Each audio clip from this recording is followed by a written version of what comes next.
انسان اپنی زندگی کے آخری دور میں جب آتا ہے تو عموماً اپنی ساری زندگی کے ایک جائزہ لینے کی کوشش کرتا ہے، نہ صرف اس لیے کہ اس کو کرنے کے لیے کچھ زیادہ باقی نہیں رہ جاتا، بلکہ اپنی پچھلی زندگی کے جائزے سے اس بات کی کوشش کرتا ہے کہ دیکھیں وہ کس حد تک اس کی زندگی بامقصد گزری ہے، اس کا وقت جو ہے کسی علم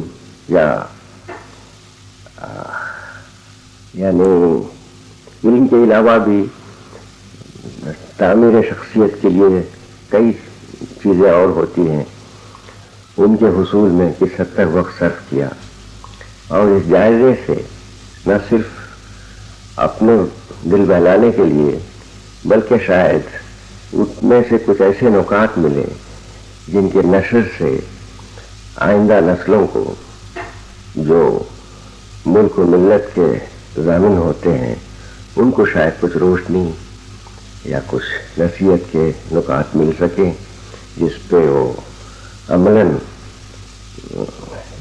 یعنی کوشاں ہو سکے۔ اس لحاظ سے اپنی ناچیز ایک زندگی کا جائزہ لے رہا ہوں۔ میری پیدائش مدراس کے اب جو آندھرا صوبہ کہلاتا ہے ایک بہت گنجان شہر میں ہوئی۔ ہم 11 بہن بھائی ہیں، جن میں بھائیوں میں میرا نمبر 4 ہے، اور والد صاحب محترم یعنی کھڑے قسم کے پٹھان تھے، لباس میں، وضع میں، انداز میں، اور سرکاری ملازم بھی تھے مگر عالم بھی تھے، اور ان کو انگریزوں کی طرف سے بھی مولوی حبیب اللہ خان بلایا جاتا تھا۔ والدہ صاحبہ محترمہ سعادت یسودراز خاندان کی تھی، اور خاندان کے سارے لوگ کہتے ہیں کہ والدہ صاحبہ کا مجھ پہ زیادہ اثر ہے۔ جو سعادت سے ہم صبر و تحمل اور ایثار کا جو جذبہ، جس جذبے کی توقع رکھتے ہیں، شاید وہ والدہ سے مجھ میں ودیت ہوا ہے۔ اور خون چونکہ پٹھان کا ہے، غصہ ضرور آتا ہے مگر شکر الحمدللہ کہ اللہ کی خاطر آتا ہے، نفس کی خاطر آج تک کبھی نہیں آیا۔ میں جب پیدا ہوا تو میری ہمشیرہ صاحبان بتاتی ہیں کہ والدہ بہت سخت بیمار ہو گئیں۔ گھر میں ایک ملازمہ تھی، اتفاق کی بات دیکھیے سیدو اس کا نام تھا، اور اس کا بچہ کوئی 20-21 دن کا تھا کہ وہ بچہ کا انتقال ہو گیا۔ قدرت کے عجیب انتظامات ہوتے ہیں، تو مجھے اس کے گود میں دے دیا گیا اور وہ مجھے پالتی رہی۔ وہ بہت صحت مند تھی اور 2.5 سال تک اس کا دودھ پی کے کہتے ہیں بالکل گول گپا ہو گیا تھا۔ خیر، اس کے بعد جو ہے اس کا انتقال ہو گیا تو میں سخت بیمار ہو گیا، اور یہ بیماری جو ہے تقریباً ساری عمر جو ہے مجھے لپٹی رہی۔ ابتدائی اسکول بھی نہیں بلکہ شاید 5ویں یا 6ویں کلاس میں پہلی دفعہ داخلہ ہوا، اس کے بعد ملیریا اور کیا بیماریوں کا دھندا ہمیشہ لپٹا رہا مجھے۔ مگر شکر الحمدللہ یہی ایک بات ہے کہ کبھی اپنی بیماری کی طرف خیال نہیں گیا بلکہ علم کا ذوق اور شوق پکڑے رہا۔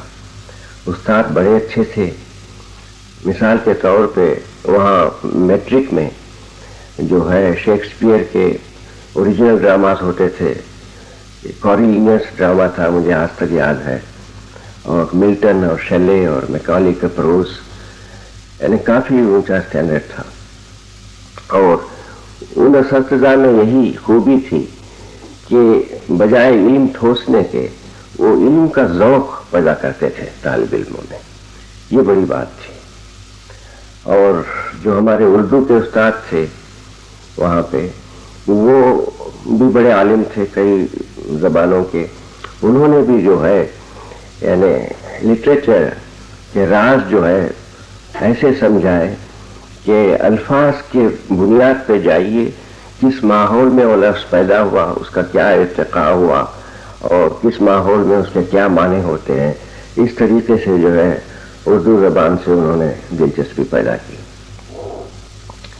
اور اس زمانے میں بھی میٹرک پاس کرنے سے پہلے بھی ہمارا ہیڈ ماسٹر جو تھا بڑا شفیق تھا، کرسچین تھا، اور سائنس لیبورٹری میں جتنا بھی میرا اس وقت ہوتا تھا وہاں پہ صرف کرتا تھا اور عجیب عجیب تجربے کرتا رہتا تھا۔ اسی زمانے میں اسکاؤٹنگ کا بڑا شوق تھا، اور گروپس میں ہی نہیں بلکہ اکیلا بھی اکثر میں پہاڑوں میں جنگلوں میں نکل جاتا تھا، کیونکہ اسکاؤٹنگ میں یہ بھی تربیت ہوتی ہے کہ اپنی حفاظت کیسے کریں اور راستے کیسے معلوم کریں وغیرہ وغیرہ۔ میں سمجھتا ہوں کہ میٹرک سے پہلے نوعمر لڑکوں کو اسکاؤٹنگ کی تعلیم اگر صحیح دی جائے تو ان کے اخلاق اور ان کے کیریکٹر پہ بڑا اثر پڑتا ہے۔ والد صاحب کو شکار کا بھی بڑا شوق تھا، تو اسی زمانے سے مجھے شکار کا بھی شوق ہوا، اکثر جنگلوں میں نکل جاتا تھا، اور جہاں پہ ہم رہتے تھے بہت سخت جنگل تھا اڑیسہ کا، اور شیر اور ریچھ اور چیتے بہت ہوتے تھے۔ کبھی شیر کا شکار تو نہیں ہوا، مگر ایک دفعہ سامنا ضرور ہوا کہ وہاں پہ ایک فارسٹ آفیسر تھے، کشلپا نام تھا، وہ شانتی نکیتن کا پڑھا ہوا تھا اور ٹیگور کا بڑا مداح تھا، تو اس نے مجھے ٹیگور کی کتابوں سے دلچسپی پیدا کی، اور میرا رخ جو ہے اس خارجی دنیا سے کچھ نہ کچھ باطنی دنیا کی طرف رجوع ہونے لگا۔ وہ کہیں کیمپ پہ تھا، اور ایک دفعہ اپنے وہ پائک کہلاتے ہیں جو ملازم ہوتے ہیں، ان کے پاس ایک قرارہ سا ہوتا ہے اور وہ شیر کا بھی مقابلہ کرتے ہیں۔ کہیں دور تھا، وہ پیچھے پیچھے میں آگے جا رہا تھا، ایک خشک دریا ہم پار کر رہے تھے کہ ادھر سے ایک شیر جو ہے اسی میں قدم رکھا۔ اس پائک نے مجھے اڑیا میں کہا کہ بس آنکھیں ملائے ہوئے چلے جاؤ، رکو مت۔ تو اس سے آنکھیں ملاتے ہوئے ہم ایک طرف نکل گئے، شیر دوسری طرف نکل گیا، اور لطف کی بات ہے کہ ذرا سا مجھ میں خوف نہیں، اس کے یعنی انداز کو، اس کے چال کو میں دیکھتا رہا اور نکل آیا۔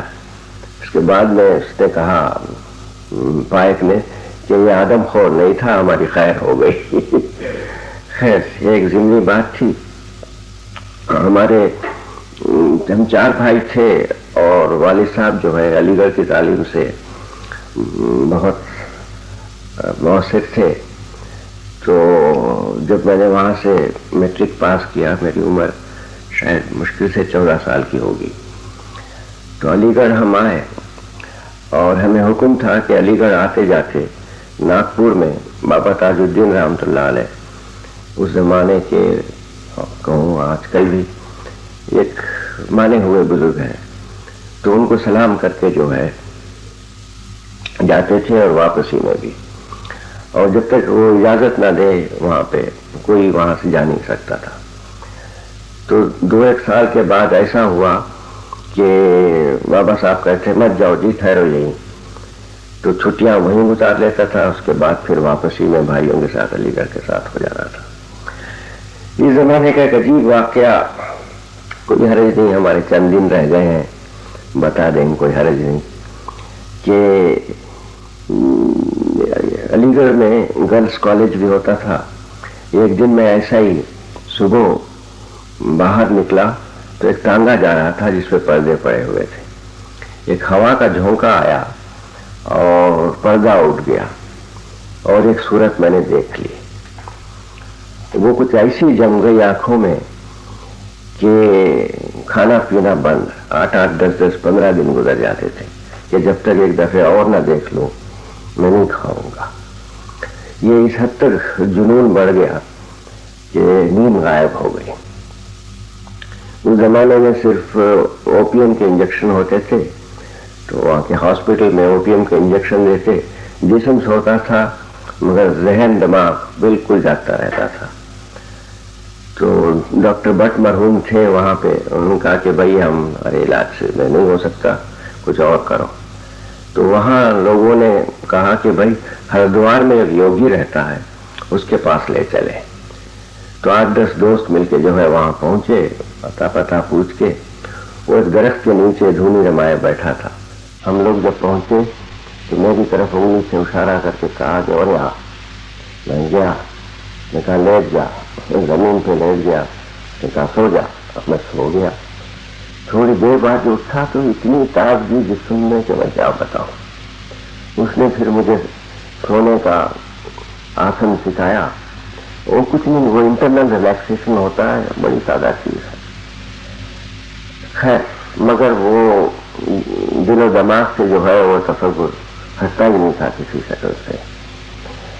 اور پڑھائی وڑھائی تو کیا، تو واپسی میں جب ناگپور پہنچے اور تاج بابا کی میں قدم بوسی کرنے لگا تو پیٹھ پہ انہوں نے ایک دھپ دیا۔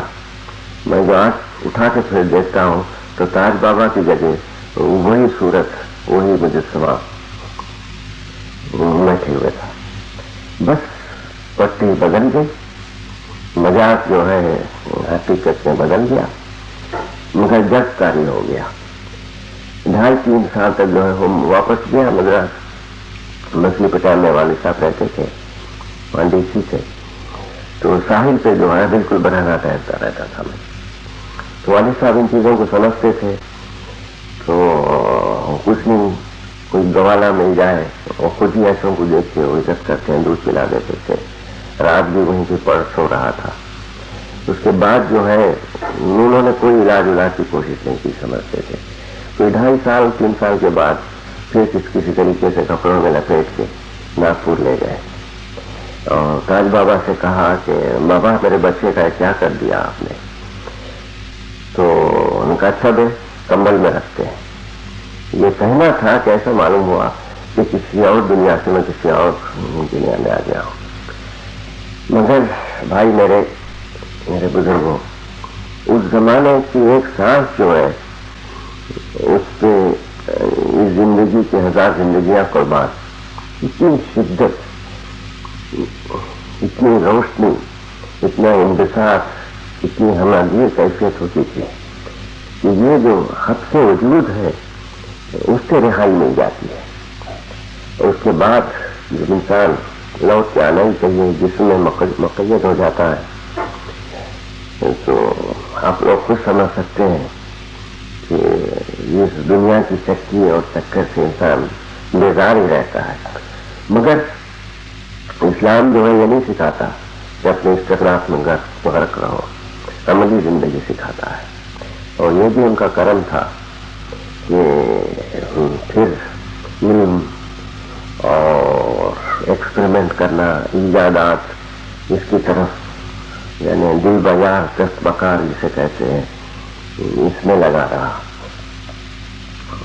پھر یہ ہوا کہ اسی علی گڑھ کے زمانے میں یہ موسیقی کا شوق ہوا، تو امیر خسرو کی زندگی نے میرے اوپر جتنا گہرا اثر کیا ہے اس زمانے میں شاید کسی اور نے کیا ہو۔ ان کی ہماگیر ہستی، بظاہر اتنی ذراحت اور خوش مزاجی، اور بباطن وہ سوز کہ ہم اندازہ نہیں لگا سکتے۔ تو یہ باطن اور ظاہر کا توازن جو ہے، یہ جسے انسان کے مکمل ہونے کا طریقہ سمجھ میں آتا تھا۔ تو چھٹیوں میں بھی علی گڑھ میں رہتا تھا، ستار خوب سیکھا، بلکہ ستار اپنے ہاتھ سے خود بناتا تھا، اس میں کچھ اور امپروومنٹ کریں وغیرہ وغیرہ۔ تو اسی زمانے میں جو ہے یہ مجھے وہاں رورکی سے کچھ سامان لانے کے لیے،